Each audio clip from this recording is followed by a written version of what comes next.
This video is about when I changed my opinion of the time of the fulfillment of 2 Timothy 3. Until 1976, I thought it was proper to apply 2 Timothy 3 1 through 7 to the 20th century. The idea being that very bad people were described in 2 Timothy 3, and you could see people were like that in the 20th century. Therefore, it was the last days. And quite a lot of preachers interpret it and have a similar interpretation. But I know when I changed my interpretation, and that's because I read a question from readers in a Christian magazine in 1976. And although I don't have that magazine, I can look it up online, but I don't want to identify the name of the magazine. And the substance of the question was, did the last days of 2 Timothy 3 1 through 7 apply to the first century?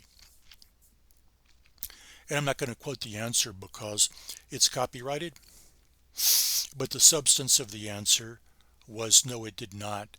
That the last days did not occur in the first century, and they implied that it was in the 20th century during the apostasy, or after the apostasy, I should say. The scripture under discussion, 2 Timothy 3 1 through 7, reads in the American Standard Version of 1901, which is public domain. But know this, that in the last days grievous times shall come, for men shall be lovers of self, lovers of money, boastful, haughty, railers, disobedient to parents, unthankful, unholy, without natural affection, implacable, slanderers, without self-control, fierce, no lovers of good, traitors, headstrong, puffed up, lovers of pleasure rather than lovers of God, holding a form of godliness but haven't denied the power thereof. From these also turn away. For of these are they that creep into houses and take captive silly women laden with sins, led away by diverse lusts, ever learned and never able to come to the knowledge of the truth. So notice the words that I wrote in bold. From these also turn away. Paul wrote these words to Timothy in the imperative voice. He was telling Timothy to turn away from bad people like these in the last days. So Paul expected Timothy to be alive in the last days. And that's probably why the magazine didn't quote the scripture, because what they should have just said to get the answer to the question that was asked, why don't you just read the scripture? Obviously, Timothy was supposed to be alive in the last days. Well, if you look at YouTube's, there's a lot of videos about the last days. And some of them seem to use this chapter similar to what I did until this time in 1976, in the same way as this magazine was promoted. Others speak of the last days of being the time of a 2,000-year apostasy. And probably the reason that they have that interpretation is they believe that they're being observant of those words. From these also turn away. In other words, they know that Paul expected Timothy to live in the last days, and so for them it makes sense if Timothy lived in the first part of a 2,000-year last days period. That does not make sense to me, but really none of the interpretations I was aware of in 1976 made complete sense. I think that the interpretation I had was the interpretation that is often given to Acts chapter 2 on the day of Pentecost, when Peter was quoting a passage in Joel, and he was telling his audience that the way things would be in the last days. And so a lot of interpreters figure, well, he said that they were in the last days. That's undeniable.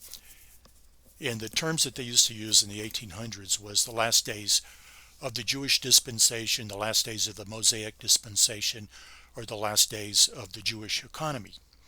They meant the last days of Jewish temple worship. The temple was destroyed in 70 AD, and Rabbinic Judaism began, and the Jews have never had a temple to worship at again.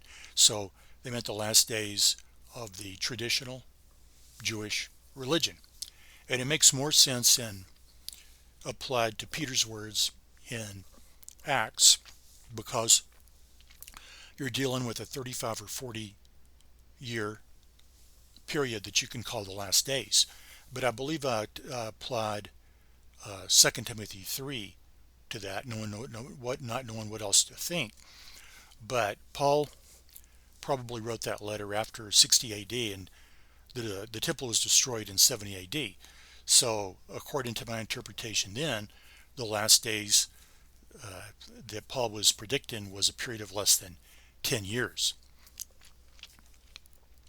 So it didn't really make much sense. So I was shocked when I read that the answer to that question from readers, because I read the scripture that was cited, and this denomination tried to get its members to study the Bible carefully, use concordances, and to be right in arguments. But they were like wrong, blatantly, manifestly wrong, and I thought they were lying. I didn't think it was a mistake. So I was scared to confront anybody about it. I had previously written another letter to a religious organization and gotten a very nasty answer. So I waited 5 years and mixed up the serious question with 3 questions I didn't care about and sent a check for a contribution. And I know even though I don't have a copy of my letter, I do have the answer I got from this religious organization, which is dated August 13th, 1981. And I had thought when I sent it that either they would not answer it or be very angry and retaliate. But in actual fact, upon reading it again, after all this time, I think it was a respectful letter on the part of the person who typed it out and answered it. It began, "We note your comments relative to the fulfillment of 2 Timothy chapter 3. And I think now that those were sincere words. He really did note the comments, and he might have even agreed with them. And then he went on to simply repeat what had been said in the 1976 magazine. So I think the position he was in was that he could either say, "You're right, I'm quitting my job, I'm leaving," or he could just continue in his role as a spokesman from the organization and repeat what the party line was. So none of these explanations really make sense, and none of the explanations I've seen on YouTube make sense. Some make sense more than others. But in 1990, I hit upon the correct explanation, and I have another video about that.